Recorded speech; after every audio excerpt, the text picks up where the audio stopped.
Thank you,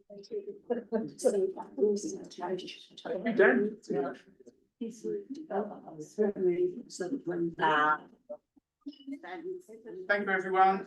Welcome to the first full council meeting after the summer recess. Hope everyone had a good break and you're back raring to go. Welcome to members of the public and those online or viewing live stream. We were expecting rather more members of the public to be here, but there you go, but they're not. Pleased to see our new councillor, Councillor Jackson Coral. Yep. Welcome to you, Jackson.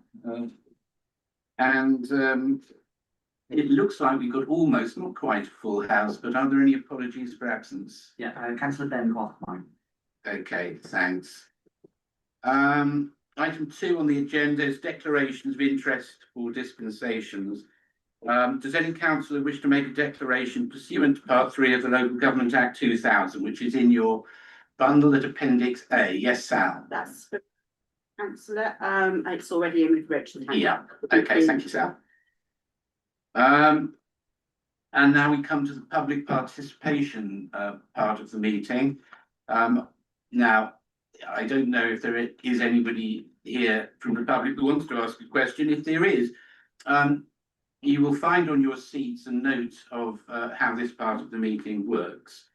It's not a public meeting, so the intention isn't that we should enter into any sort of debate on at this point on any issues that arise. But it was thought that there would be a number of people that want to raise issues in relation to Bull Dingle. We do have a representative. We have 2 county councillors present, Councillor Graham Drees and also Mark Davis. And Mark is going to do a presentation in due course, specifically on the.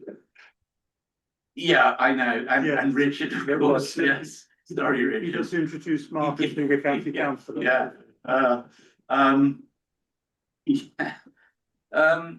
And they will make a statement specifically relating to the issues surrounding Bull Dingle.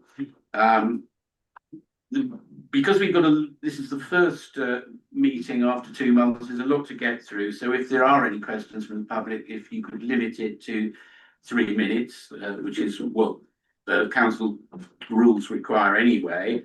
And also I would ask councillors not to interject, but to postpone any comments they wish to make until it's debated by the council. So, are there any questions from members of the public? Any online? No.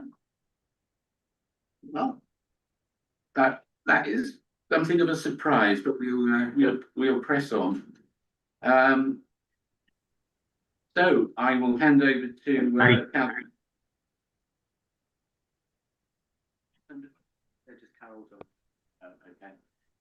Councillor Graham Breeze for the next section of the agenda. Okay. Thank you, Chair. Just checking, can everybody hear me okay? Yeah. Yeah. Okay. And on behalf of Powys County Council, I'd like to thank you and the Town Council for inviting us here tonight to discuss the Bull Dingle clearance project. Bull Dingle is very much in the centre of my ward, as you will all know, and has been subject to safety concerns since my election to the council just under 9 years ago. In the last 2 years, those safety concerns have increased greatly, with many residents approaching me for help as their county councillor. Those approaches have included a conservatory being pulled away from a property caused by the roots of a large oak tree, shed and garden subsidence, with 2 properties losing 70 square feet of garden space each due to subsidence, falling and diseased trees, loss of sunlight, trees falling onto properties, loss of TV connectivity, and of course, the flooding of Welshpool Hospital caused by blockages to the stream running through the Dingle.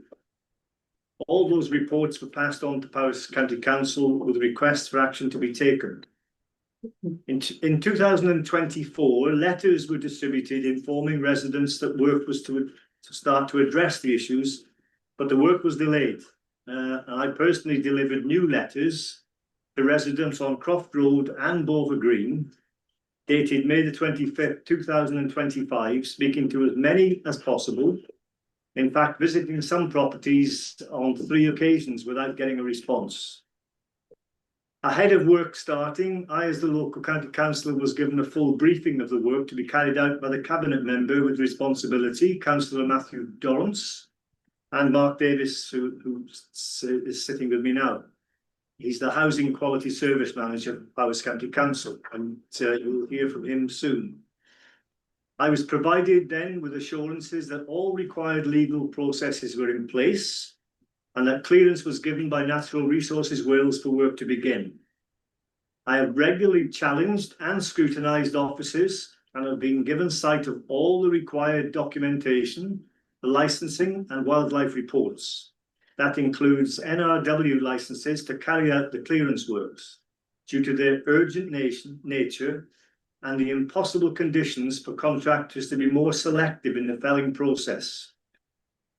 I've also ensured that a full replanting programme is carried out under NRW guidelines and asked for a regular maintenance programme to be put into place. You will know that Powys County Council doesn't have the funding to randomly carry out such hugely costly projects unless there was an urgent need. In 2018, tree debris caused the blocking of Bulldingle Culvert during flash flooding, leading to the flooding and subsequent closure of Welshpool Hospital. And despite expensive improvements to the culvert, I firmly believe that there still remained that threat without tackling these issues. Throughout the 6-week programme, I was constantly available and arranged numerous meetings for concerned residents with Powys County Council officers when issues were raised. This despite unacceptable abuse from many who chose to use Facebook and hide behind keyboards to abuse those in public office. As many town councillors in this chamber here today will no doubt appreciate and understand. It's water off a duck's back to me, but to officers of the council and to contractors who had to face totally unacceptable abuse from a very small minority of residents, it was totally unacceptable, I'm afraid. I was unable to attend a public meeting held at the Cow Shack, organised by Sally Gartell, organiser of the Stop the Destruction in Bulldingle Facebook campaign, due to a prior engagement. And I was not happy when I saw the video to hear Mrs. Gartell's father is Simon Wheeler, who is said as a Cheltenham councillor. And he questioned my honesty, that I had received and passed on complaints. And he advised you, the town council, to seek clarification by the Freedom of Information Act. So I thought I'll check myself. Only to find that the very first complaint actually came from Mrs. Gartell herself on June the 15th, 2020, where she says, "There is so much tree debris in the brook. Huge branches come down from further up in the dingle, which increases the erosion of my land. You can see the amount of dead trees in the brook. It looks like there has maybe been a landslip." I arranged for officers to visit and meet Mrs. Gartell then in 2020. I've been acutely aware of the dangers to life and property caused by the worsening situation in Bulldingle for some years now. As your elected councillor for the Welshpool Lanarkshire ward, those areas remain and will always remain my priority. I'm more than happy to answer any questions, but first I'm going to introduce you to Mark Davis, who is the Housing Quality Service Manager, who is going to be making a short presentation and will take some questions at the end. I also want to offer the apologies of Mr. Matt Perry, who is the Council's Chief Officer for Place. He did arrive here, but unfortunately he's received an urgent phone call and has had to leave, and he sends his apologies too. So with that, I'll then hand you over to Mark. Okay, thank you, Councillor Breeze. I'll stand up if that's okay, as long as you can hear me. Okay, First of all, I just want to thank you for the opportunity in order to come here and do the presentation tonight. There's been an awful lot said over social media over this last 3 or 4 weeks. And I'd just like to work through the presentation in terms of where we have come from as a housing department in terms of doing this work. So if I run through the presentation and then we can have questions at the end, please. Thank you. Yeah, so this presentation regarding the tree felling at Dingle, and as Councillor Breeder said, Matt Perry was here but has had to leave, so I am Mark Davis. So the introduction, the location, I'm sure we all know where it is, adjacent to Broad Green and Welshpool. The ownership of the Powys County Council is held within the housing revenue account. So that is the whole area is. Purpose of the project was to address public safety risks posed by duration woodland protection near infrastructure. Apologies. Legal liability, and this is where the pressure came from, is that the council is legally responsible for maintaining the land and preventing harm to people and property. On the third screen is just a typical shot of the woodland area. I came here and walked from the top right the way through. And when we say about a woodland area, it is very much a self-planting, self-setting wood. So you can see there are trees going off at all angles, and the black line that you could hopefully see through it is the power cable that was causing concern to Scottish Power.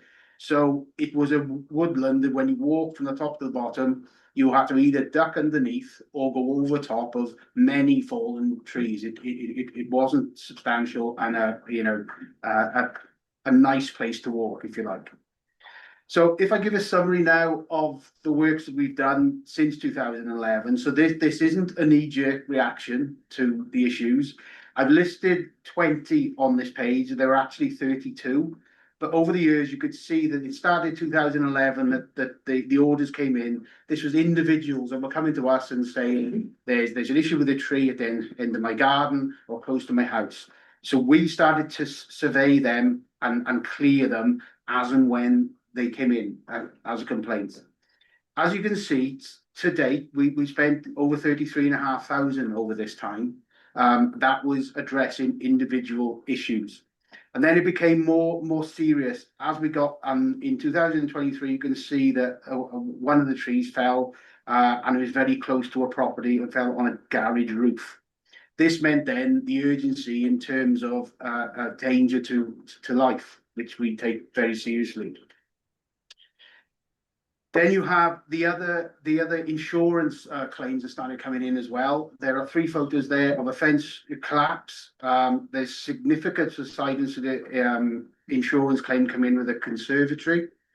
And then there's movement to another garden fence on the third picture.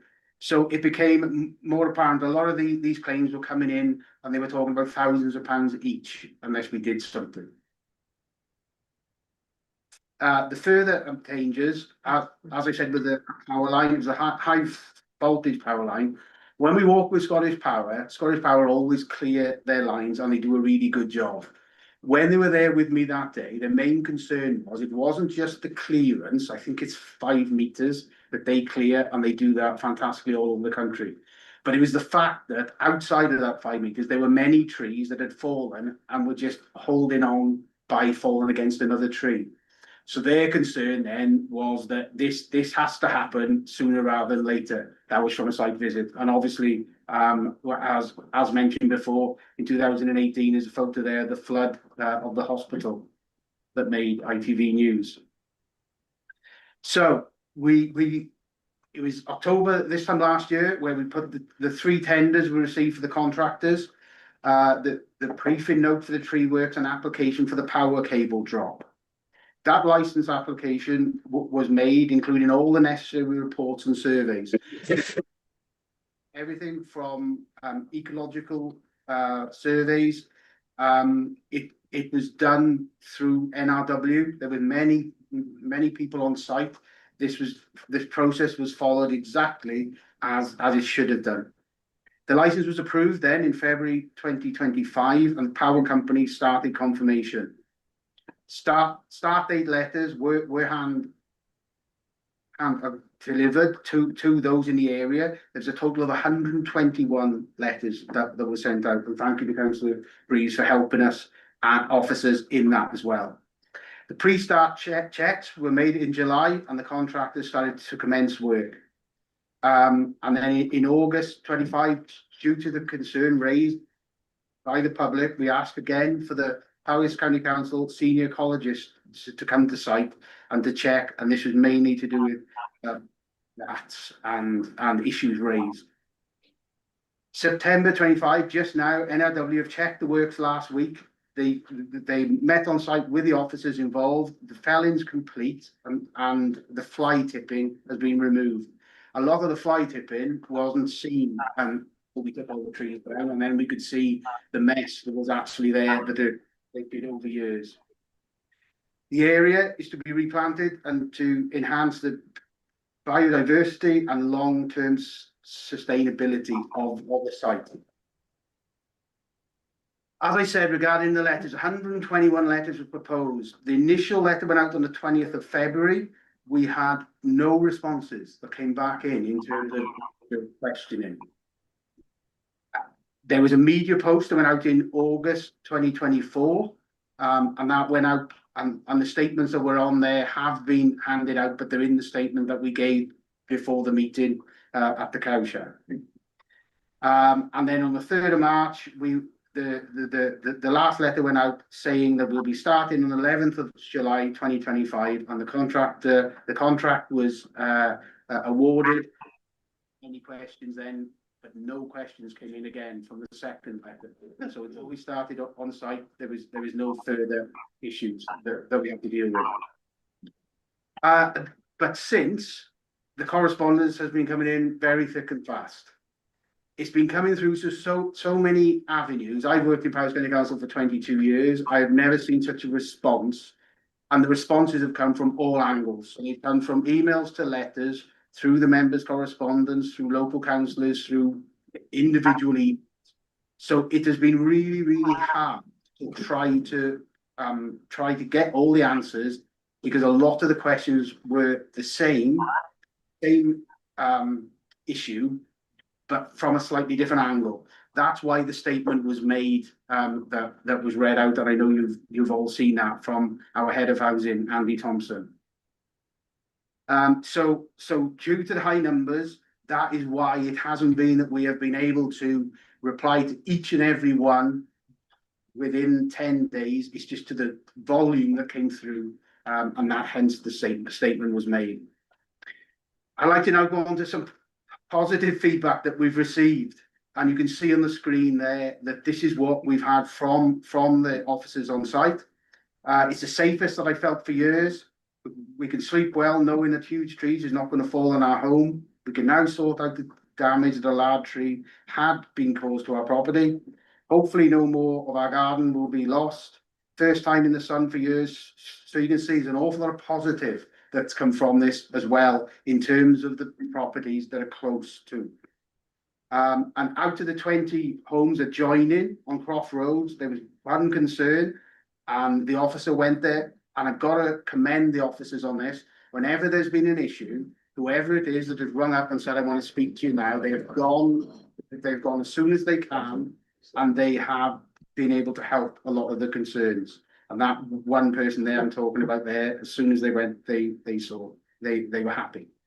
And then there's the other side, the 10 homes adjoining for the green side, and for the president's voice opposition to what we've done. So hopefully, I'd like to be here. I'll take any questions now, but I'd like to, in order to move this forward, this is an opportunity where if, and I can see that a lot of people care about this area, which is great. And if we are going to carry out the replanting, which is scheduled now, and that will happen, but if there was an opportunity to have a community asset transfer into a organisation that was set up, then we'd be really interested in knowing about that, because obviously going forward, it can't be just replanted and then left to grow like it was last time. So yeah, thank you. Thank you. Thank you, Councillor Breeze. Thank you, Mr. Davis. That was useful and informative. I'll throw it open to questions. I have two that I'd just like to clarify with you. You mentioned the tree survey. I presume there was some sort of environmental impact assessment carried out, and if there was, is that available to read online or? Yes, it is. Yeah, it was carried out and it is available. Okay, and with the removal of mature trees, what's been done to stabilise the land to prevent any slip or subsidence until the new trees become established? Yeah, that was part of that was a part of the first ecological survey, because and that is part of the reason why the trees are actually kept not on the surface of the ground, but they've left, so the actual root like network or whatever is actually still there. Right. And what they said is that when you cut a tree like that, it'll be 2 to 3 years before that affects anything around it. And because you've taken away the actual, because the tree there's some big trees in there, thousands of tons have been taken away. That weight is actually helping the bank now. It's more stable now than it was when the trees were there, because when you get high winds and flexibility in the bank, that is what moves it. Now there isn't any, but the network of the root, the impact of the root of the former trees are there. So it is more solid now than it was before. Okay, thank you. I'll take questions and I'll go from my left to right, so that way. So, Councillor Rao. Yeah, as one of the 20 residents on Croft Road directly affected, I have to say I have raised some concerns and they haven't been addressed yet. I hope I'm just in a queue and they haven't got to me yet. And I did actually write quite a lengthy letter in response to the first letter received, and I didn't have any response to that. So 1 or 2 things may have gone missing somewhere. But that's a minor issue. I simply want to put that on record. I'm sad that there was a clear felling, and I do wonder why we still have a sycamore tree, which is exactly what you're not going to be planting, right in the middle, unless that's an attempt to sort of restore the sycamore gap that was lost in Cymru. But I do wonder about that one. I have a couple of issues about trees immediately behind my house, which I want to raise elsewhere. I know it's not appropriate to do it here. 2 things I want to say. I think, firstly, I absolutely agree that the majority of this work was essential and urgent. And since I live next door to the residence where the conservatory is coming away from the house, and I have had some ground movement in my own garden, I know that there is an issue. I think that maybe things went a little bit further than they should have done, but that's my view. Although I am trained in conservation, so I do know a little bit of what I talk about. I regret the fact that consultation with the wider community, not just the immediately adjacent properties, didn't happen, especially since the work was postponed for the length of time it was. And I do hope that we can work more collaboratively going forward, because I agree with you, once planting is done, we only revert to the same situation as before unless there is community involvement in both the planning and preparation and in the onward preservation of the land. Third question, though, is the intention that there would be public access to this land once the work is complete, because it seems like a good thing to happen, but it would need to be enabled in terms of safe access, I would think.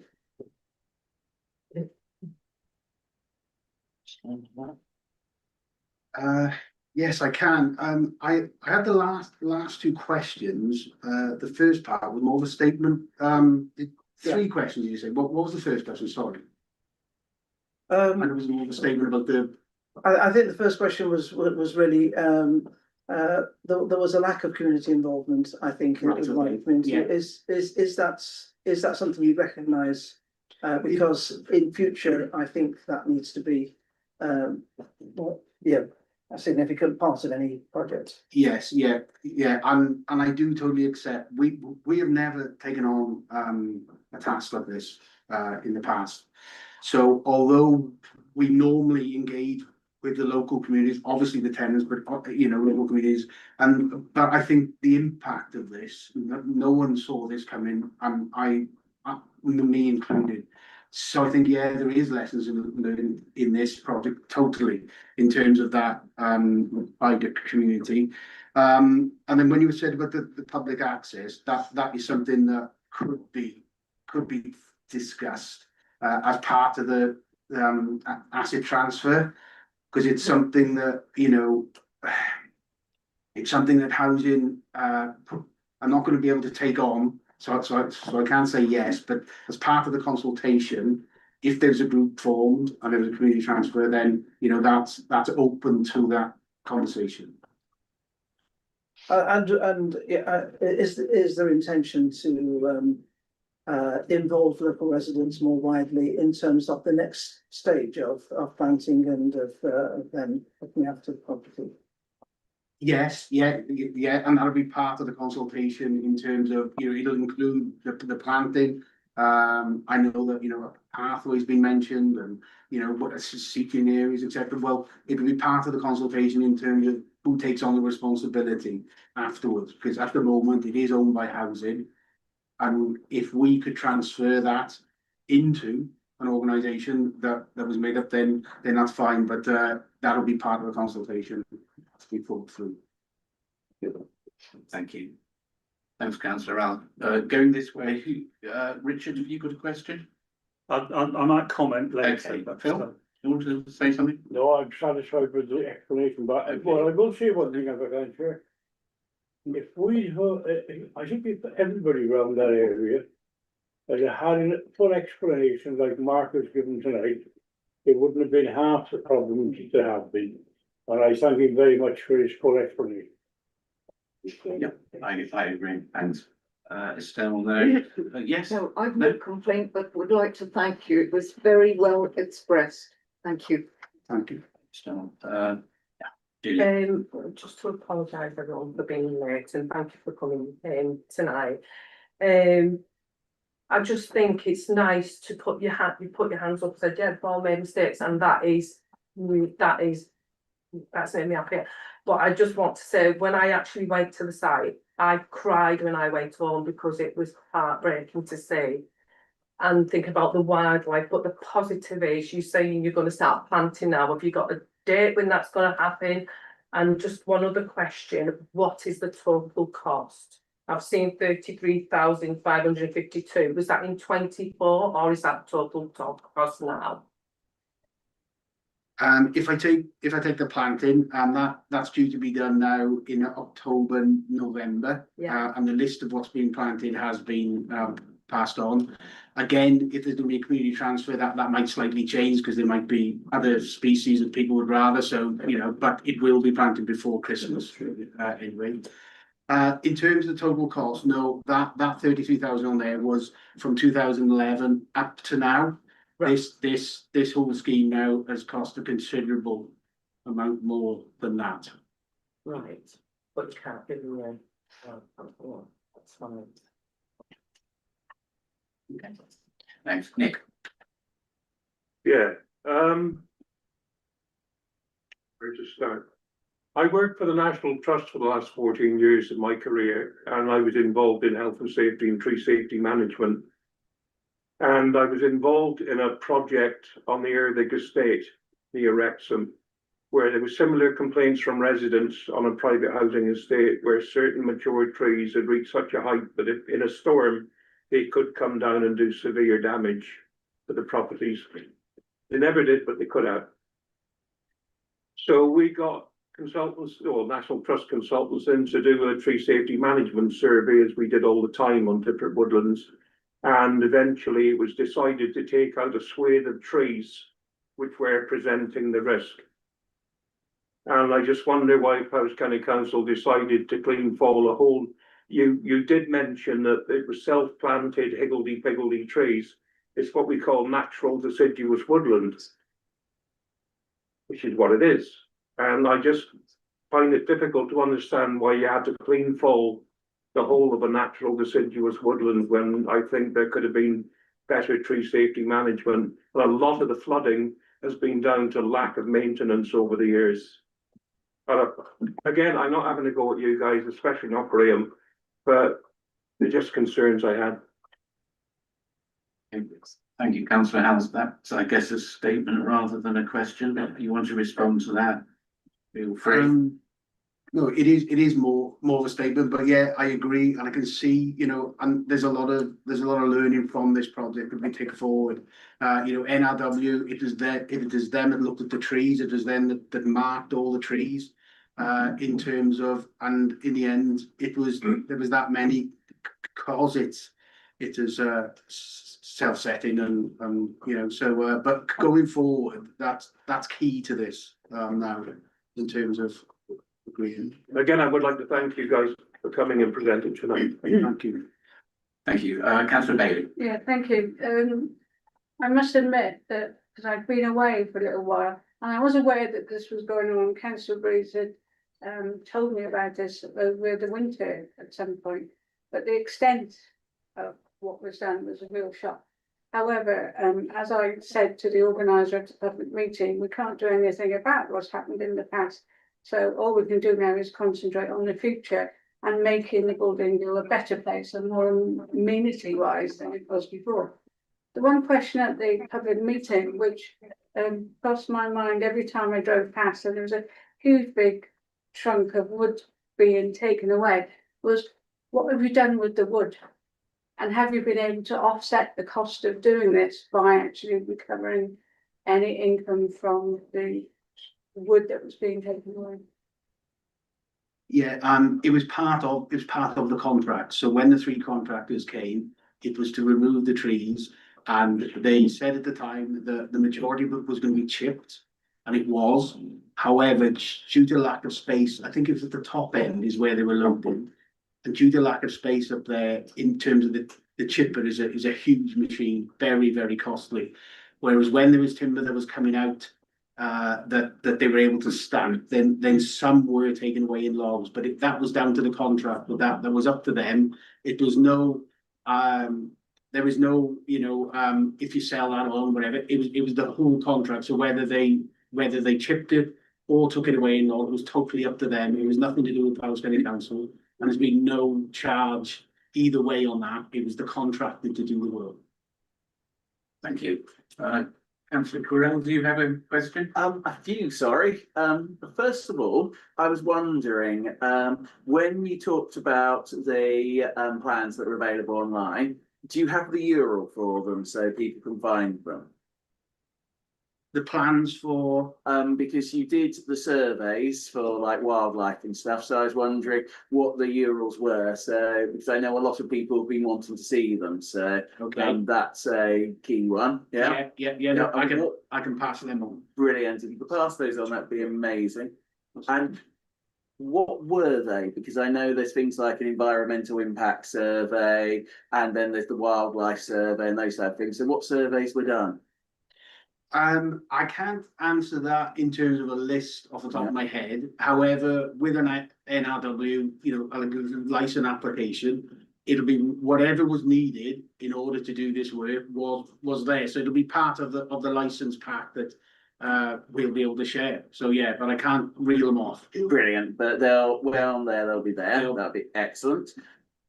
The other one I was going to ask is, you were talking about the community transfer and a consultation. How's the consultation being done?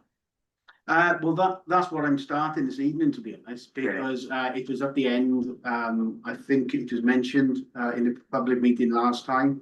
You know, in terms. So what I'd love to do is have that conversation. If there is a group of people that want to form an organisation, association, whatever, and they want to contact me, please do, because that's the next conversation. I'd really like to get that underway so that the replanting can go ahead. Because if there were any changes that they needed, that needs to be done fairly soon. So hopefully from everybody that's been involved with this, and you know, the correspondence we've had, it's great that we've got that attitude. So it's just, please come to me. with an association, whatever, as soon as possible. I certainly know there are some people, so should I give them your contact? That's You'll be fine. the person to come to. Brilliant.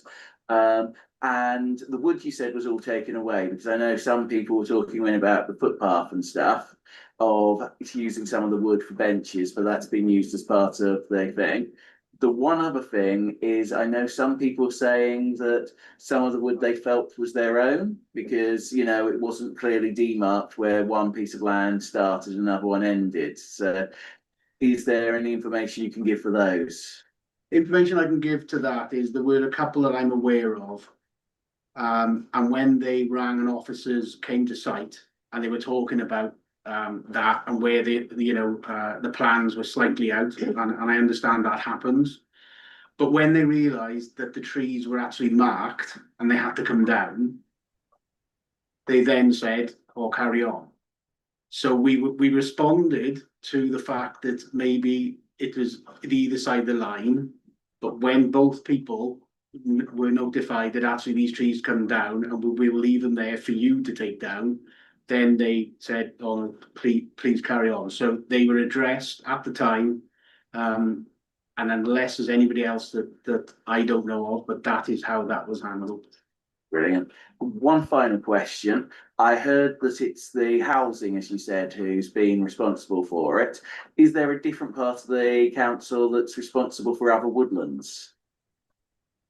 Yes, yeah, it is. It's the HRA that owns the land where council houses are. So the lesson to us, as in housing, is that let's do a survey of all estates that we own, because there's areas of land that haven't been addressed or maintained. So there's a lot of work to do there that the team is working on now from this example that we've got. So yeah, this is only housing land. Yeah, that sounds absolutely brilliant, because I was thinking it might be something that could affect other areas. Brilliant, thanks.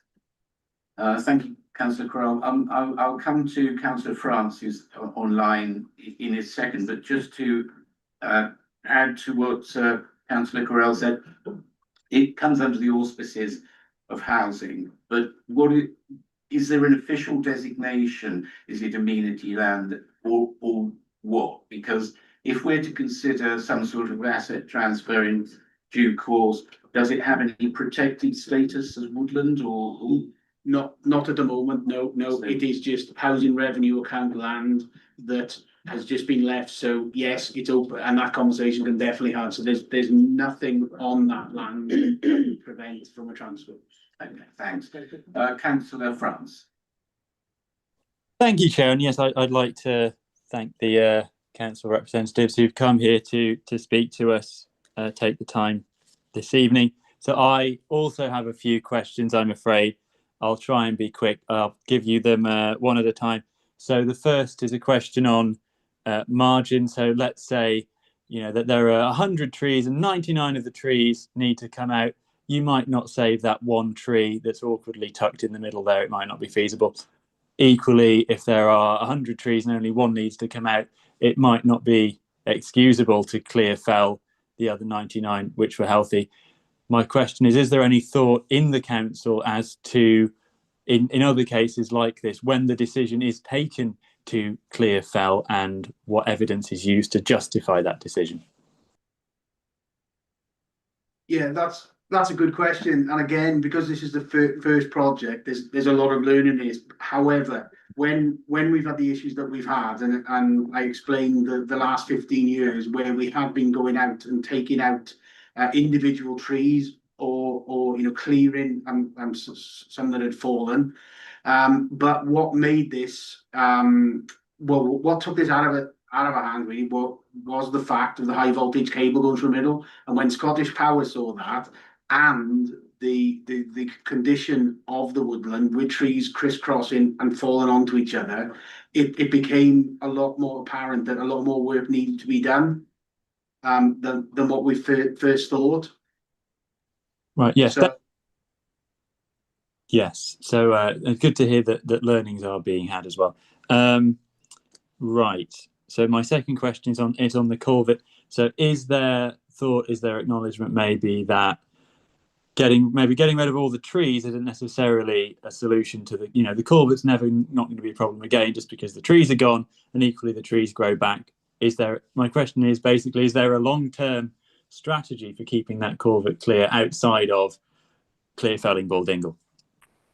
Yes, there is. There is a maintenance program that's going to be put in place now, and it'll be part of the consideration in terms of the asset transfer as well. But yes, there will be a regular check of the culvert going forward.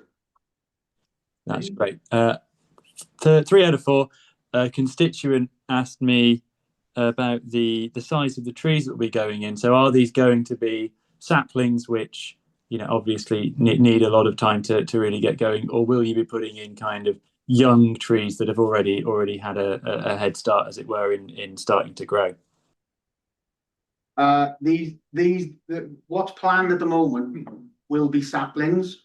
They won't be established 8 or 9 year old trees. They won't be, they'll be saplings. However, if the asset transfer is something that somebody wants to do, and the association want to take that on and change that replanting project, then happy to discuss that, but it will be saplings.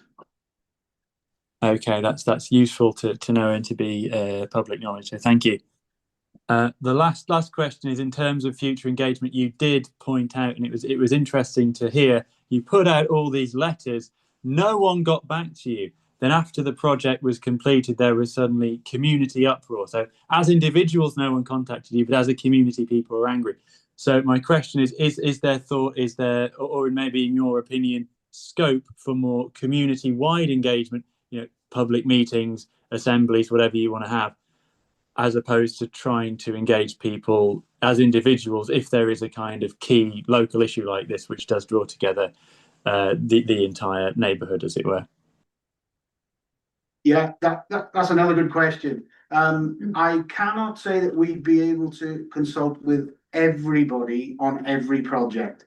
We've got 5,500 houses in Powys covering every town and village.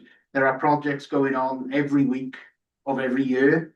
So in terms of consultation, the lesson from this is, if there's going to be an impact like this again, then yes, there is need to probably come to an event like this prior to it. But we're not going to be doing it on all projects because we just haven't got the manpower, officer time, in order to be able to accommodate that for every single project that we are going. But the lesson is learned here, and I take that point. That's brilliant. Yes, thank you for answering my questions. Thank you, Councillor Grants. Councillor Davies. And can I just say that time is pressing, Yes. so if you could be... We have communicated our rope to you. Councillor Breeze put us in touch and you responded to the questions, and you did acknowledge that it was certainly an issue that you would make sure didn't happen again, which was that there had been no communication at all with the council. So through all those dates, we were in complete ignorance. We knew nothing about it until then, as you know.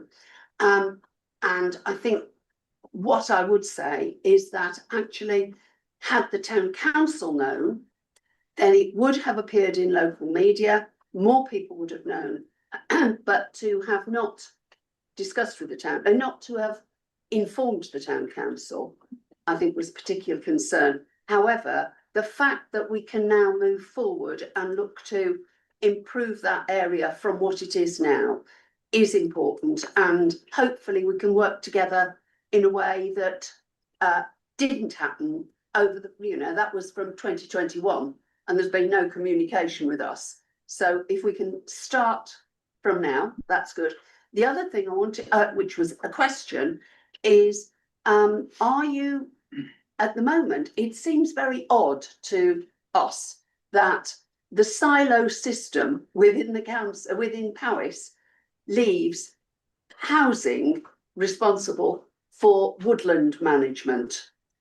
And are there thoughts within Powys or any changes, and you may not be the person to answer this, but to look at a more holistic approach where the experts in a specific field are the ones that are actually responsible for it? Yeah, yeah, and just to clarify, this isn't the housing on other areas of this. This is a very unusual situation, if I'm honest, regarding this. So yeah, there are separate teams that look after woodlands, and they're doing this every day. This is the first time that housing have been able to, well, have had this kind of project on.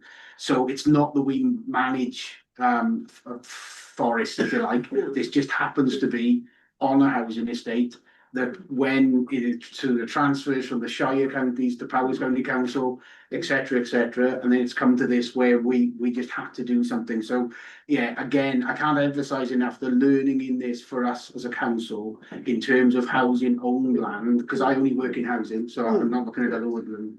But we will be having programs in place in order to have a maintenance schedule. Thank you. And what I'm saying is that I question, I think probably other people do, whether that land being under the management of housing is correct. It maybe is something that Powys need to think about. Thank you, Councillor Davis. Councillor Church. Yeah, thank you. Yeah, I'm reminded of a few years ago, the felling of just one single tree at Maesquasted Cemetery was planned for months in advance. It was a big oak tree that had to come down there. And with all the information that there was for weeks and months in advance, the tree was rotten in the middle, it was unsafe, it had to come down. But everybody knew what was happening. By the time it did come down, it was accepted and taken for granted. And I think that's the contrast with what's happened here. And I think the big lesson that we all need to learn is that people love their woodlands. They love wild spaces, not just the people that live around them, but people over the whole town love these spaces. And it's the element of shock that has led to the reaction that we've seen. But if people know what's happening long in advance, they've had it explained to them, they can understand it and accept it. In relation to the position about it being housing land, I really do think that is something that needs to be addressed, because the housing revenue account is very tightly ring-fenced, and it's largely paid for by people's rents from their council houses. And really, I quite understand tenants not wanting to see their rents being spent on the management of woods, which are the responsibility of the whole community. And I do think we need to address that. I did actually ask about another small area of woodland called Coed Bryn, I think it's called, just off Coed Bryn Glass. And I was reassured that that was not housing revenue account, although it is owned by Powys County Council and it has a proper management plan in place for it. And that's what we need to see with this woodland going forward.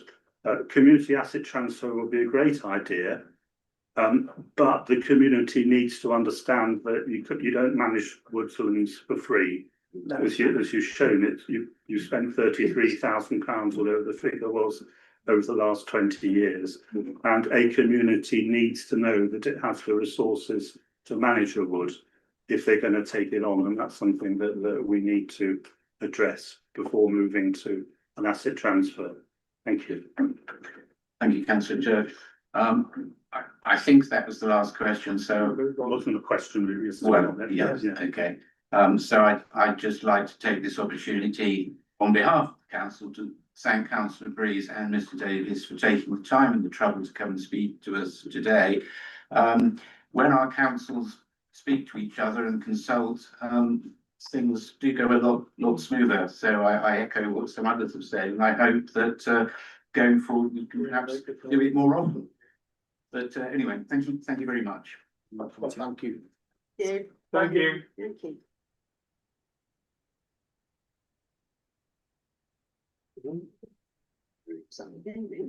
Okay, moving on to item 6 on the agenda, which is the Town Mayor's report. As time is very pressing, I'm going to just do a gloss on this. Go on. Okay. So this covers July and August. Yeah, July continental market, very good. Not quite the numbers or the number of stallholders as the previous year, but still very good and much enjoyed by all, I understand. And it's certainly an event that we like to have in the town. Mayor's Sunday Parade and Service. I think I've already thanked councillors and other participants who took part in that. Thanks also to the Reverend Adam Pawley and to the organisations that marched in the parade. And then after that, there was the community awards in the assembly rooms. Again, a popular event since it was reintroduced, and the winners this year, I think, are particularly worthy ones, and that went very well. August, we had the VJ Day celebrations, quite closely followed by the dedication of the Falklands War Memorial Bench. Thank you to all that attended that and the other organisations. And I have to say that on both occasions, the memorial gardens looked absolutely splendid, and that is largely down to the work done by Paul McGrath and his team. It really is an asset to the town. It looks fantastic, and everybody that attended said the same. Yeah, I mean, while I'm doing the report, I'm going to take the opportunity also to thank the Inglenook Cafe for the splendid work that they've done in, I think, was it 3,600 free meals to children of the town, and the donations which they took, which exceeded £500, they gave to the feathers, yeah, and it was so generous, and it's a real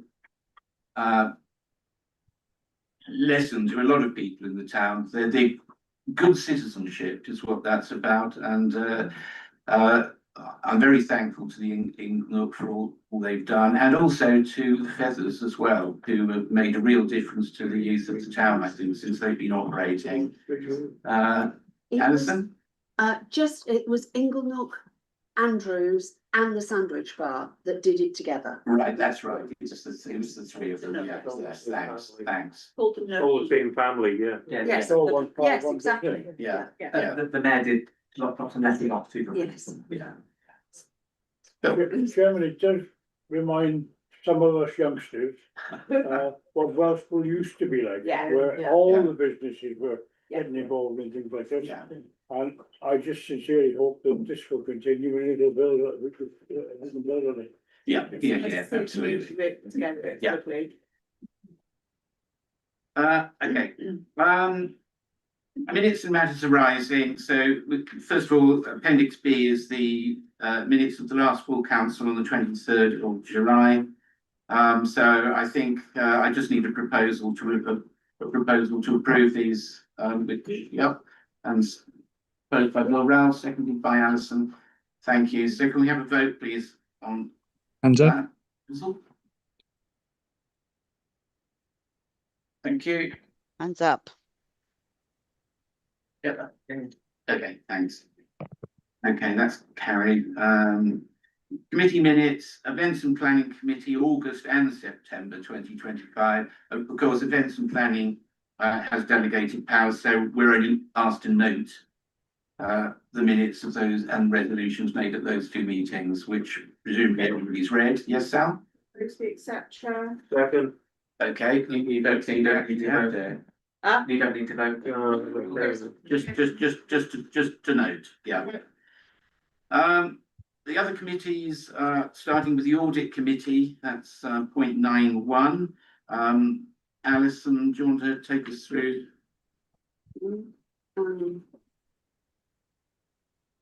What are we on, sorry? Audit, item 9.1.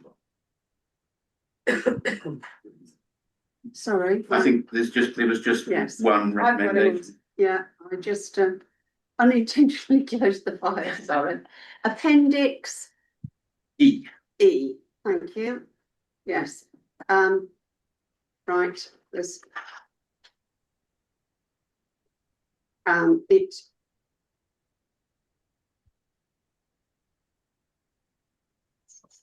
Sorry, it's recommended to add an additional risk to the risk register to satisfy recommendation 1, which is under unaffordability of the quinquennial building survey, with the rating and residual rating to be high.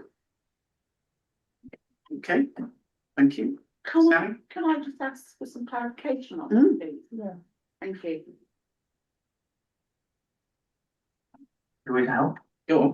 Yeah, So, yes. so the audit committee considered the internal auditor's report and they had 5 recommendations, as it's off my head. One of the first recommendations was around the affordability of the fact that we had the continual building survey done and it set out X amount in, etc. And it was noted that we need to add it to the risk register that can the council actually afford to carry out those recommendations from the report. So it was because the risk register is controlled by council. Yeah. The audit committee were recommending to council to add an additional risk to the risk register because we were missing that particular risk around the survey in particular. We've got risks in there around affordability, but it was about highlighting it to the survey itself. Yes, thank you for the clarification. Thank you, Sally. So can I have a proposal, please, to accept the minutes of that meeting as drafted? Thank you, Sally, and I think Richard. Okay, and a vote, please. Hands up. That's unanimous. Thanks very much. Moving on, 9.2 is the Operations Development Committee meeting for September the 10th. Councillor Pritchard, I think you chaired that. Right, Okay. Mr. Chairman, yeah, I think before the council, item 4.1 with the recommendation was to accept the minutes. Item 5.3, the tender for the end of season works, that's £21,380. I would like to say, Chairman, I'm a little bit concerned with that figure. But at the end of the day, it's right for this year. I think we must look at it in the next 12 months in terms of exactly what we've got to do and what we haven't got to do. But that's the situation, and the committee are looking for the recommendation to be accepted. And also the job control orders we received to authorise Town Park to write to other local councils and powers to lobby for the making of a PSPO in relation to control of dogs on all sports grounds across powers. I hope that the council will go towards those. Yeah, okay. Thank you, Councillor Pritchard. Thanks for your comments and they're noted. So can I have a proposal, please, to accept? Sally, thank you. Could I ask a question first? I know that the end of season works is above a budget that was set. And how, if we go above the budget that was set for this work, how does that leave us? Or is there going to be something else? Well, obviously something else in the council has to have less. And this is it's not by a huge amount, but it is above the budget. And is it worth approaching the contractor and pointing out that this is above our budget? Because it is above it, you know, and this is something we need to be aware of. We discussed this at length, Alison, and we went with the recommendations of the ops team, and it will bring it under budget once we claim the VAT back on it. So that's why we actually went for. No, it won't. It's still No, it above won't. budget. It's still over budget. That's why I was concerned. When in the meeting, I made the point that it was over budget. Yes. I don't think the council budgeted enough. And unfortunately, because you set the budget in January and we got the quote in September, things have moved on. There wasn't enough in the budget. Look, it's £1,380. Again, I'll say the same as I said in the meeting, it is over budget. The council has a history of overspending in certain budgets, but then underspending in others. So alignment will need to be done to move it from an underspend to fill the gap. In that case, I support it. Councillor Pritchard. Chairman, the committee also were reminded that over the last 5 years, we've almost spent on budgets by £200,000, £250,000. This was a fly in the ointment. and quite honestly, yeah, nobody came to council and asked why we spent overspent £200,000 on budget. I'm sorry. It's I will a note sensible approach. just to with a let you know small that the figure. end of season work last year did not happen Yeah. because Yeah. if you remember that budget was reallocated to the fence of the bowling group and Yeah. the survey. So this work is now essential on my We suggestion. also, can I just make it clear, we also have a situation where we'll be considering, as I know that other sports fields, so will do it 1 year, miss the next year, do it the next year, miss the next year. And that's, I think it was mileage in that for us. Right, okay. So Chairman, yeah, just to clarify that, last year there was £20,000 in the budget, which we saved by not completing the That's right. works. Yeah. And that could have caused just doing the works this year to be more expensive because we didn't do the work last year. Yeah. It's as simple as fertiliser costs more now than it did Yeah. last year. We're having 27 bags of fertiliser. Fertiliser's gone up massively. That's the reason for it. Yeah. Okay, thanks everyone for your points and comments, but we have got a proposal to accept and seconded by Estelle. So can we have a vote to accept those, please? Hands up. Yep, thank you all, that's unanimous. Where are we now? 9.3 Finance and Governance. This is 17th of September. Councillor Bailey, I think, is chair, but Bill Rowell, as I recall, chaired the meeting, so should Bill? Yeah, okay. Yeah, I'm good to that. Yep, it was a good meeting and a lot was done. And you'll see there are quite a number of recommendations. The standard one, just to approve payment of invoices for September, it actually was quite a lengthy list for various reasons. Recommendation that on scrutiny of payments, the mayor will do this month, may have done already for all I know. Councillor Estelle Blavis will do October and Councillor David France will do November, so I ask your approval for that. We have two environments to commend and to approve. Just to give you a bit more information, one of those is for a transfer of £2,000 from the Special Projects Fund to a new code for a newsletter. Again, this is something already agreed, and we obviously need to have some money in the budget for it. The second is to increase professional fees. This is due partly to additional payments, confidential staffing payments, and also the staffing review.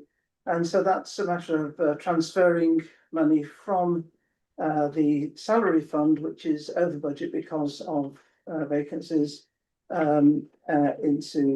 into that fund, the total of that being just under £4,000. So hopefully you will approve that. We have then to a recommendation. A recommendation just to accept that we use Burgessland's Trust Objective 1 monies for the town hall works that have taken place, and that for the work on the Motte and Bailey that has been necessary, we use funds from our general reserve. Again, that's fairly straightforward. We also asked the full council to approve a debt management policy, which is fairly rigorous, but I do have to say that there were people who at the time expressed a desire that we pursue all debts to the limit rather than have a policy that includes the writing off of debts, as this one does. Writing off of debts, though, I would say is an exceptional thing, and large debts would always be fully pursued. I think it's important to say that, and that no debts would be written off in any case without that coming before council on an individual basis. There is a further recommendation that in terms of the newsletter, that we trial at least using the Royal Mail door-to-door facility, which is £200, which is a tenth of the quote that we had for a private company. But that we review how that's going on a 6-monthly basis. In other words, after each occasion, just to see that it's actually doing what it's supposed to do. And finally, staffing updates to extend the contract of employee number 61 to the end of this year. That's Aggie, of course. So those are places for you, and that's for your approval. Thank you, councillor Arnold. Councillor Richard. Chairman, I'm seriously concerned about £5 in there. To use the general reserve monies for the Morecambe Bailey work, that's open-ended. And I don't like any committee having an open-ended situation where you can just dip into the tub there and grab the money. As far as I'm concerned, I would like it to be just for this year, if you like, or this season, or whatever. I think that was the intention behind it. It wouldn't be for other years. It was just for the work that had been carried out. I agree with that, but it's amazing how people come along in 6 months and say, no, look, we passed it. Sorry, it must be clear. The minutes must be clear. I think the meeting at the time understood that it was for the work already done. Perhaps we can just make sure the minutes of this meeting specify that. I think if that's the general consensus, if the minutes be amended to reflect that that was the intention of committee, if that was the intention of committee. Okay, so what we want is a proposal to approve the minutes as amended then. Oh, sorry, Maura. Can I just propose another amendment to the minute, and I'm sure it'll be corrected in the next finance committee. It's in other matters. Oh, sorry. It refers to the acceptance of the property services operational minutes rather than the previous finance minutes on the first page. Yeah, it's not normally, that doesn't normally happen that the Finance and Governance Committee approves the minutes of the Operations and Development Committee, and it didn't on this occasion. I think that those are precisely the sort of things that can be amended under what we used to call the slick rule. So just to, so we will amend that. The next committee meeting will have to deal with that one. Yes. Okay. Right, so is there apologies for a copy and paste. Is there a proposal to accept as amended then? As amended, Chair. Thank you, Phil, and seconded by Maura. Anybody? Yeah, okay, so those in favour? Hands up. Thank you all, that's unanimous. Now, item 10, governance and committees. I'm sure you all read the town clerk's report. I mean, committees at the moment are capped at 7 plus the mayor. With the election of Jackson, in effect, it means that there's only one committee that's currently under capacity, so he can only join one committee, which seems very unfair. So what I would suggest is that we amend, what is it, standing order 4E, to increase the maximum number of members of any committee to 8 plus the mayor. It has no legal implication. It's just, it seems to me, it's just a matter of good governance, and it gives all councillors that want to be on a committee or more than one committee the opportunity to do so.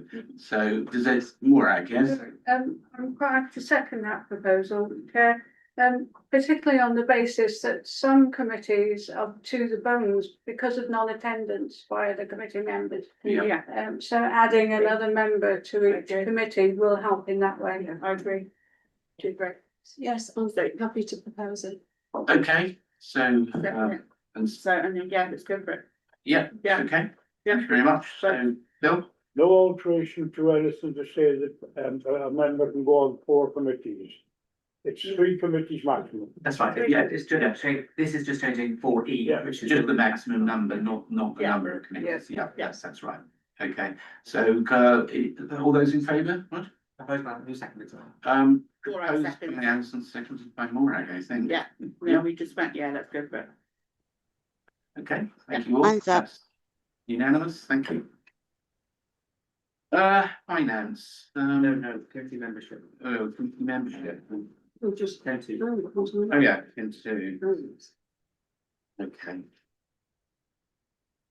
Must be a pin. Yeah, so item 10.2 is committee membership, so this is now to resolve the election of people onto committees, now the fact that they are now 8, which means that Jackson can now put himself forward to go on any committees, or anyone else can remove themselves from a committee or add them, or ask council to add them to another committee. I know that Carol wishes to come off events and planning and go on finance and governance, so I know that kind of will. It's up to Jackson to decide, well, anyone, it's up to anyone if they want to change committees, or add themselves or whatever. This is the point where council would elect you to the new one, so. Yeah. It's over to you. Yeah. Okay, so everybody knows what committees they're on. Now the rule, we've voted to change the standing order on that. Does anybody want to put their name forward for any committee that they're not currently on? Well, or transfer from one committee to the other, bearing in mind that there's a maximum of 3. Just Jackson. Should we find out what Jackson wants to do? Well, yes, but I was advised to, yeah. Thank you. Tell you the truth, I'm more than happy to be on any committee that has a space. So I was going to say, if people have a strong need to move, then I'm more than happy for them move, and then to go on to the underconnected committee, because you know, I could probably only do one committee at the current moment, but I'd like to be on whichever one I could help the most. Yeah. Have you had the opportunity to sit in on all of the Only committees? the events and planning, because I've been away for 2 weeks.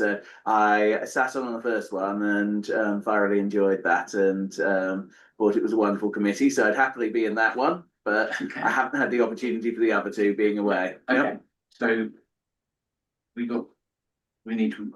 Yeah, we'll have to get a vote for Jackson to go on. Yeah. Which one would you like, events planning? That sounds fine. That's Yep. fine, there's a space on events and, there's 2 spaces on events and planning if Carol does come off, so.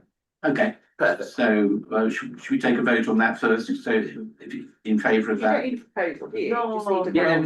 just roll for it. Yeah, Put him on it. Yeah. Chuck him on. Yeah. It's brilliant. Okay. On then. Okay, that's. Relax, Yeah, indeed, well, no. Yeah, but what I was gonna say, and remind people, 2 years ago, we had a shambles. And a shambles because every meeting we came to, somebody wanted to change from this committee to that committee. And nobody ended up knowing who was on what committee. Now, I do think, I agree with exactly what's being said here. And in the next month, our colleague over there can tell you or agree with it to the mayor or the clerk or whatever, which committees you'd like to be on. Great, have a discussion, and we've sorted it up at the next meeting. But the thing I want to do is this. I wouldn't like to leave it open-ended, but any councillor can come here at any meeting and say, oh, I want to change to this committee from that committee or whatever, right? I think it should be at election time, we say which committees we go on, it's all agreed and this and the other. And if there's like it is now, if there's a full complement on that committee, so be it, that's it. Right? Yeah. But rather than it's changing here, there and everywhere, when something new comes on, you've got to do this sort of exercise. But I don't think it should apply to every councillor. Okay, well, I agree, it's undesirable for people to move around because part of the work of the committee is knowing the work of the committee, and if you're constantly changing from one to another, you probably don't. But we don't actually have any prohibition, because people change committees for all sorts of reasons. The only restriction, Chair, is the fact that council has to elect the committee, so the stop control is the fact that it has to be voted on. You talk about shambles, the last vote was a shambles, because you need a proposer and a seconder, so I just picked 2 of you around. So. Thank you, Richard. Yeah, so we wouldn't encourage people to switch. So when you make a decision about which committee you want to be on, one presumes that you have an interest in being on that committee and that you are going to stick on it. But yeah. So Okay. are you all happy with Carol coming off events and going on to finance? Yeah. Yeah. Yeah. Yeah. Yeah. Yeah, Oh, we're on finance. yeah, okay, that's. Yeah. Yeah, okay. I think there's only 3 committees now, isn't there? Three standing committees, two Yeah, advisory. three, isn't there? Yes, Yeah. three standing, two advisory. That's it. Wasn't it said that we were only allowed to go on 2 of those? That's right. Yeah, that's Two standing and then Two one. standing. yeah, that's it. Yeah. Sorry, I just got a bit confused there. A bit of a blonde. Thanks. Okay, thank you all. Yeah. Right, now we actually are now on item 11 on your agenda, and that's the council accounts for July and August, periods 4 and 5. Those are at appendices I and J in your bundles. Chairman. Yep, Second it. seconded by Sally. Okay, those in favour, please. Hands up. Thank you all, that's unanimous again. Payment of invoices for September, including any additional payments which are tabled, and those are appendices K and L. I move, Chairman. Thank you, councillor Richard. Speaking. Seconded by councillor Fitzgerald. Those in favour, please. Hands up. Thank you. That's also unanimous. We're flying. Can I say, Councillor Rapp. that we've already approved them once, because. No, so what happens in the recommendations from the committee, they don't form part of that item because finance has to be separate, so you have a separate control. Oh, I see. So Okay. when you approve Yeah. this, means you didn't approve this bit, but. so That's you're okay. Now I understand. Yeah. Thank you. Could I just ask a question under Severn Trent? On the 17th of the 7th, item 5775, water charges, changing rooms 1. And then later on, this, I just can't imagine what this is 5777, water supplies car park H1. Yeah, so the H1 refers to half, because we're billed half yearly, so it's the first What half of the year. The car, on the address that we get, the TIC is down as the car park.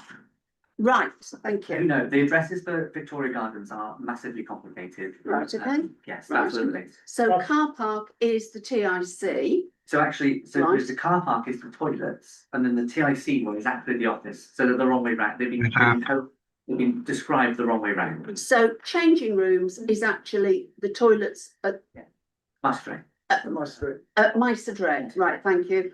And car park is TIC, Public toilets. public toilet. Yes. Then TIC is the office. Right, could you? To me, water supplies car park H1, Yeah. which you're saying is the public toilets behind the TIC, Yes. looks extremely high. Yes. Now, you're saying this is a half year. So it includes the previous rates of the old year, because of course it goes from Yes. September to now, so it's got Right. 6 months of the old rates and 6 months of the Yeah. 6 months of the new. Well, this was July you had it, so Yes. yeah. I'd have to get the bill to check. I mean, to me, it stood out amongst all Yeah, bills as well, one when I that had didn't it make through the post, I sense. wasn't expecting it to be that much. No, But we can always go back now. is it worth checking? I mean, I'm just wondering whether there may be a leak or something. We can have a look. Thank you. Thank you, councillor Davis, we'll check that. Morag? Sorry, Gav, just another question for me, and I've asked it before, but it's appeared again, which is the electric bill at Triangle House. Yeah. I'll explain why. So basically, this approvals list, I've gone back through every invoice that we've paid this year where council didn't approve it. So the list is really long because it includes payments that we paid ages ago. In relation to Triangle House, we've now had a credit note back for £1,200 from Total Energies for what we've paid so far. So actually, this is just approving it, but we've already paid it. Full centre works. And I, Let's go back to the town hall services budget. and I have another. Is this correct? Under Lloyds Bank credit card. No, the description is wrong. Right. You know what I'm going to say, right? Because That's Bill fine. raised the same query. Oh, did Basically, you? the descriptions in here are based on the first item that appears in the nominal ledger. So we're Right. paying £800 whatever the thing, for a birthday kit, is that what you're gonna say? No, I was going to say £999.15 for carnival decorations. Yes, no, the carnival decorations, I believe, were £6. It's because the total amount, no. Okay, First thank item, you. Yes. and it all gets listed under the first item. Oh, and by the way, I think we've resolved the mystery of the very high electricity cost for the toilets at, what's it? Have we? TIC. Yes, Oh, the toilets at the TIC also includes the TIC itself.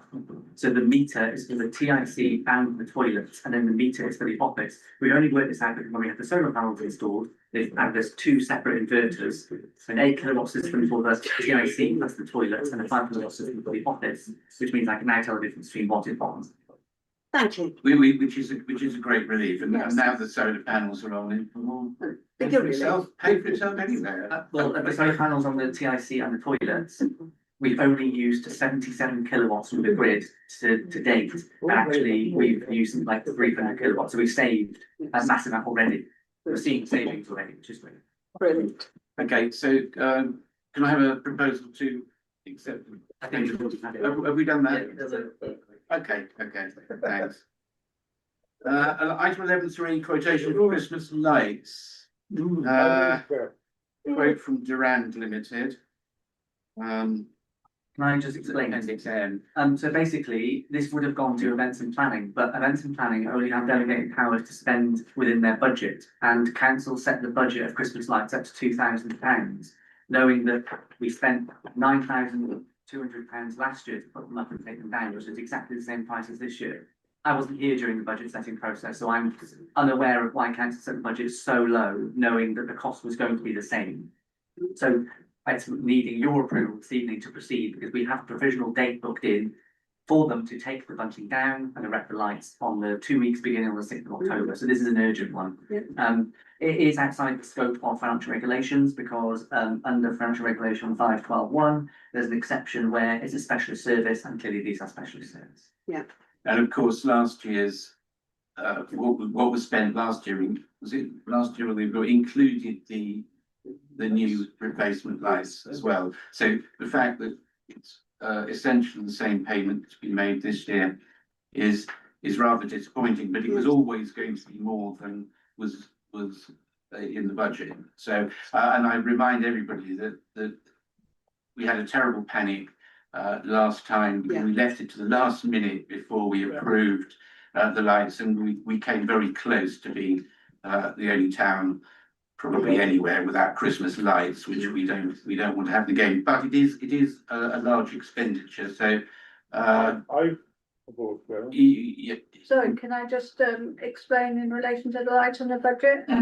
Apologise as Chair of Finance, but we were advised by the town clerk at the time that budget was not needed. And so she set the budget at what she thought would be needed. So. Okay. Right, but we've got a proposal to, yes, Richard? Well, I'm just thinking, we will need to make a environment from another heading. After we've paid the, but yes, next month we'll have to bring you environment from another heading.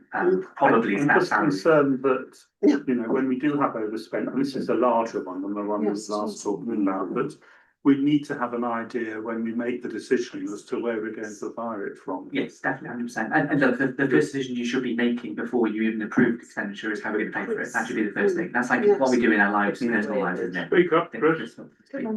But I will note that over the last 3 years, the Winter Festival and Christmas lights budgets have all been overspent by considerable sums. So this isn't a one-off. This has been an ongoing issue for several years now. Yeah, Councillor Chris I Davis. was just asked that in future, yes, we identify the source of environment before we agree the overspend. Okay. Councillor Davis.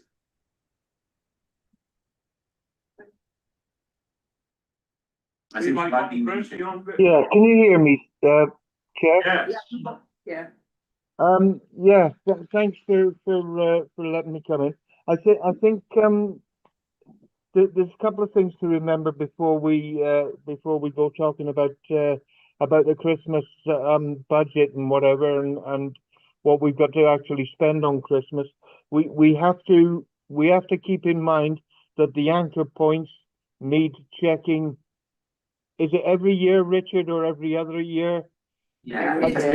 So that's in the budget. Yeah, this is what's in That the is quote. a lot of money. Of course, if the council wished to, you could vote not to have the lights. That would save us some money. But what would the town look like? I think we have to take into consideration the things that we have to pay for each year before we actually settle our budget. And I think it was myself and Morag that were going to come in and have a word with. I can't remember who it was now, whether it was you, Richard, or not. I don't think it was you, Richard, but I still think Morag and myself should come in and have a chat. Yeah, thank you, Chris. Yes, for sure, we're going to have to carefully consider. There is next year. there is enough in staff salaries to buy across, and also I've been working on draft one for next year, and I put 10,000 in it. So draft one at the moment for next year includes the right amount. Yeah. Okay. Right. Phil, I think you made a proposal to accept it. Bill, seconded by Councillor Rao. Those in favour? Hands up. Thank you. Thanks you. Again. Right, item 12 is the interim strategic plan, appendices N and O. This is See you then. thanks, bye. For the approval of the updated interim strategic plan. I'm sure you've all read. I think it's very good. As a consultation process, I think it was quite successful. I think a lot of things that came out of it were extremely useful and positive. And positive, yes. Well, it certainly wasn't all negative, that's for sure. Okay, does anybody have any anything they want to say about that? Well, just like that. Yeah, I think there's plenty of points in there that we can work along with and work with the public on. I just think it's a really, really good report leading to Rich for doing that, because I haven't seen one done all the time that I've lived here. And I honestly think, Rich, you're doing an amazing job, so thank you. Thank you. Careful if you have to pay run. Okay, is that a proposal? Yeah. I'll second.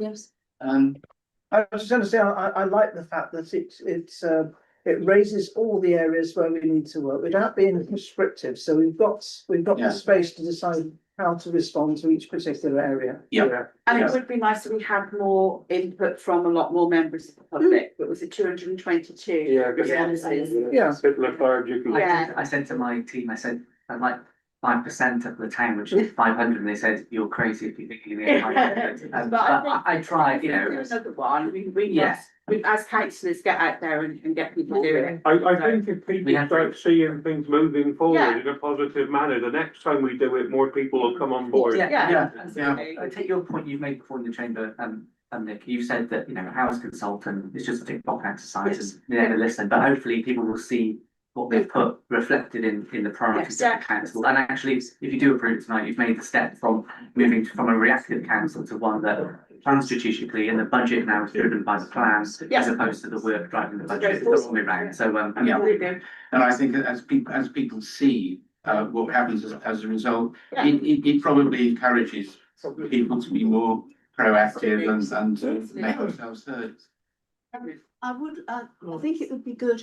I know it's short, but I think it's great, but an easier read version that people can, you know, we need to have something that's slightly more, you know, a summary in easy read version, maybe with lots of infographics, visuals, so that is available for the public, I think, and then we will start to get them engaged, and as you say, more people will participate. Yeah, absolutely. Yeah. Okay. Excellent. Thank you, Richard. Thank you, Alison. I thought that was an easy read version, actually. Well, I was going to say, I was speaking to someone who said, "Well, I never heard anything about this consultation," and I said, "Well, hang on a minute.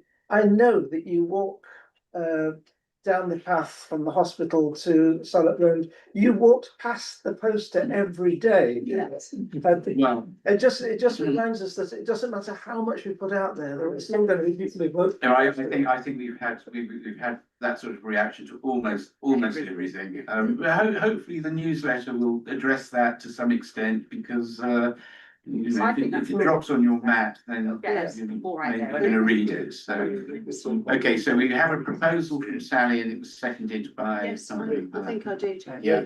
So those in favour, please. Hands up. Steve Francis, please hand up. Yeah, thank you all. That's unanimous again. And thank you, Richard, for all your work on that. Put that on the minutes, Rich, that we thanked you. Excellent. Yes, 5 gold stars and a trophy. What a shame we fired the staffing budget. Not all of it. Can I be- 13.1, Chair, will have to be withdrawn, and One Voice Wales have decided today to cancel the conference and AGM due to lack of membership booking. Okay. So we'll hear about that when they reschedule something, which is a shame. I think only 38 had booked on it. We would have been the 39, I think, but it's just not viable to run it back. Okay. So we'll move straight on then to item 32, appointments to outside bodies. I know that Sally. I've actually resigned from Church of Wales. I could not get to a meeting due to work commitments. I'm so sorry. I'm absolutely gutted. But I'd actually resigned from it and let somebody else have a go, because I just can't get there with work commitments. So Okay. I am very, very gutted about it, but somebody else needs to do it. Church of Wales. Church of Wales School. Yeah. Go on, Tatland is Bill. Not the Welsh. Yes. Yeah, Church of Wales. Does any councillor wish to propose themselves as? Yeah. All right. Yeah. Rich will go there. Okay. Anybody else? I would have been happy to have been on that rather than on. Well, you're already on one, aren't you? Yeah, but I think that since I've been appointed to a staff member, I will stay there. Yeah. Okay. So yeah, Estelle. So everybody happy with that? I'll second Laura. Yeah. Okay. Yeah. Yeah. I think. Thank you, Maura. We need to actually propose Laura. Morag proposed herself. Yes. Yes. Do you want me to propose Maura? No, Get a second or you bring that? And Phil seconded this. That's okay. Okay. Are there any more outside bodies? Thanks, Maura. The only one that was outstanding was that we had a decision back in the 28th of May to remove us from the TG Evans Trust. Having looked at the constitution and governing document of that, we weren't able to remove ourselves from it. And it does remain the Mayor of Welshpool as a fixed body plus 2 councillors who are Phil Pritchard and Estelle. So there's no decision there. And the Parisland Museum, I believe, also has a role for us to play. I need to catch up with you, Richard, on exactly where it's written down, but it's a bit technically confusing. I'm a trustee of the Parisland Museum because I've been attending their online meetings. So you are in it. That's fine. That's the one. I have never attended a trustees meeting for TG Evans Trust. Chairman, I can let me explain to you as chairman. The trust decided that they wanted to keep you on, and whenever you want to come, then you come. If you not, we put an apology in every time. Sorry, Phil. I would gladly come if somebody sent me a memo with the date and time of the meeting. I will come to the next one. I'll make sure you get back on the list, but I think should take you off the list. Right. In mailing you, whatever, if you weren't coming. Yeah, okay, thanks, Phil. I remember that we had some debate about a year ago about the trustee, on outside bodies, and I think we were looking to limit involvement, but I'm more than happy to attend. So yeah, let me know. Okay. Item 14 is the community fridge. 13.3. Did I? Any outside. Oh yeah, 33. So does anybody that sits on an outside body wish to make a report to council? Yeah. No, okay, thank you. So item 14 is the community fridge. We've got a report, that's at appendix Q.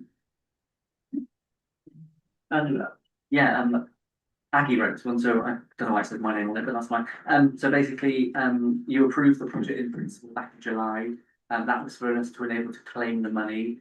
We submitted, Councillor Church, not Councillor Church, submitted us forward for that fund. We started to fill in some of the paperwork, and it said that we needed some quotes. So Aggie's been working on this with Alison and Dave and Richard, along with Paul. They've looked at what we need. So next steps now is really to just can you approve some purchases of the things we need to do. It was fully funded from the grant, and it needs to be spent before the end of October, which is why we're a bit against it. And then the third decision for you is to send this project then to the Operation Development Committee, because it is a service then the council potentially could be running. I do have to note though that when we were looking into investigating this, there was some mention that Welshpool Community Haven were also looking at doing the same thing. So instead of duplicating, we were going to find out exactly where they got to in the stage and then reevaluate and see where we can go from there. But if council can approve the purchase of the items to move forward this evening, and then we'll carry on work alongside that. And if it's decided that whatever approach we take, we'll come back to the council for a decision. Yeah. Could I just open to Alison and Richard who were at the meeting on that. Could I just make one correction? I think Richard will agree, and Dave. It says key points of the meeting included, and if you look at item 2, it says shelving unit and shutters or lockable area. What we said was that you get your shelves, you get lockable fridges and shelving that has a thing that comes down and locks. We're not looking about creating a lockable area. It's the items, the pieces, the equipment locks so that you lock things away then. Right, okay, Councillor Fitzgerald. I'm just going to come in as Laura's friend here, taking my councillor hat off just for a second. I know Laura was planning this with her plans for the Haven 2 years ago, and I know she would love to collaborate with you guys to make this happen. I know she's got things in place with the supermarkets to let that happen. She was obviously waiting on decisions from council with regard to her list before she set this up. So it is something that she has been doing in the background, and I know that she would love to work with the council alongside this, whether it's in the Haven, up there, locked out of the way up there, or another situation. So I just wanted to put that out there as Laura's friend, that's what she would like to do. So there you go. We're meeting with Laura tomorroll. Yeah, that's it. So he's quite happy to work together with you all on this, so. Can I say that personally, I'm all for collaborative working with other organisations. Yeah, makes absolute sense. Yeah. Okay. Thank you. So Happy to propose that we go ahead with that under the circumstances. thank you, Bill. So second it. Seconder? Hands up. Those in favour? Wonderful, thank you all very much. That's very good. Right, item 15, bylaws, a report from the town clerk, as recommended by the Operations Development Committee. And it's appendix R. Appendix R, which is, I think, the last thing in your bundles. This was discussed by the Operation Development Committee. I'll basically summarise it for you. So the council currently has bylaws made under section 164 of the Public Health Act in relation to Mice Ray, and the last ones before that were made in 1952. I actually found today a box like this in the archives of bylaws going back to the 60s from the borough. Very interesting stuff. About water pipes freezing and building. Amazing changes. Anyway, the ones we're dealing with open spaces. We don't have any bylaws currently over indoor and outdoor markets, and one of the reasons this report came before the committee was because on a Monday we have the market outside, and Powers have said point blank they will not enforce parking restrictions on a Monday because they say it is our market, because the charter went to them in 74 and they delegated it back to us and section 101 of the 1972 Act, which is fine, but the delegation doesn't give us the power then that they have to get rid of nuisance vehicles in our spaces if we needed to, but the bylaws would. And there was a helpful change done in Wales in 2012, when the Welsh Government introduced the ability for community councils in particular to use fixed penalty notices as a means to discharge the conviction as opposed to pursuing in the magistrate's court. And then the third one is to pursue bylaws for conduct in toilets under section 117 of the Public Health Wales Act 2017. The council did, or the committee also did consider the another bylaw under car parks under section 57(7) of the Road Traffic Regulation Act 1984. However, on further investigation, that bylaw would only be able to control off-street parking for cycles and motorbikes. Instead, we need something a bit more weighty. The reason that we were looking to introduce bylaws about parking was that in the future, if we decided to enforce charges, or in particular Motte Valley, or however the car park situation would evolve, so don't have to go through this process again. It'll be done now, and then we can implement it in the future. But we have to explore that bit outside the bylaw process now. It is very clear in your report what we're seeking.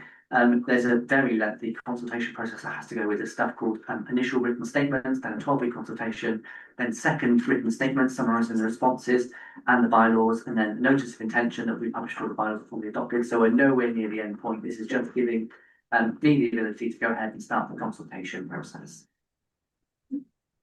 Thank you, Richard. Can I just ask Town Clerk, pardon me, if we were to issue fixed penalty notices, I assume that they would be served by post?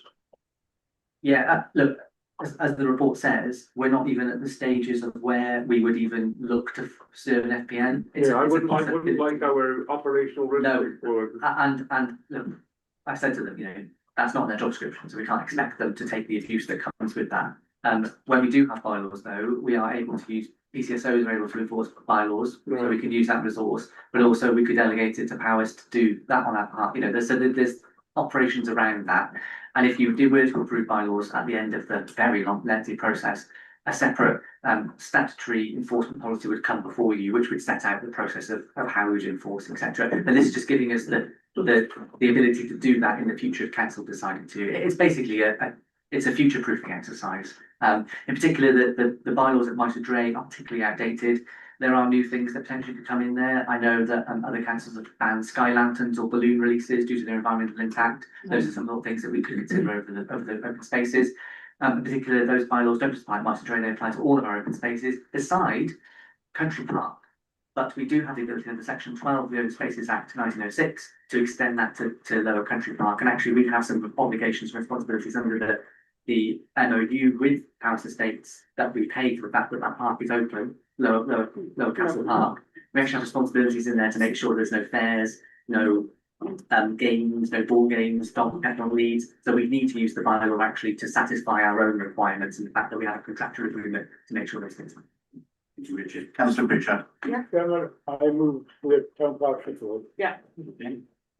Are you seconding that, No, Richard, it's or a do you question. want to make a? But just a question is that I wonder, I mean, you've explained that it's a very lengthy process. I just wonder whether there is any cost involved in doing this, thinking particularly of legal costs in this process, which you need to be aware of. The only cost will be public notices, but that comes at the second initial written statement phase. And we all know how expensive it takes time is to put notices. That would be the cost that we have to incur to do that, but we are not at that point yet, so we have to consider that at that point. Right, thank you.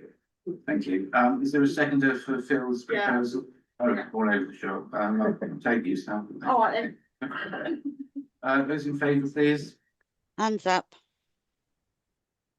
Thank you all very much. That's unanimous. Where are we? Date of next meeting. Okay, next full council will be on the 22nd of October 2025 at usual time of 6:30. Now we're going to move into confidential session, so I need a proposal that we do that, please. Can I just interrupt for a second? Who's going to bring the cake? Why? Is it a birthday? It's my birthday that day, yeah. I'll bring you a cake. Okay. Oh, by the way, it's Paul McGrath's birthday came then. I thought it was custom that the person's birthday brought the cake. Yeah. Yeah. that's it. I thought it was the birthday that brought the cake, not the.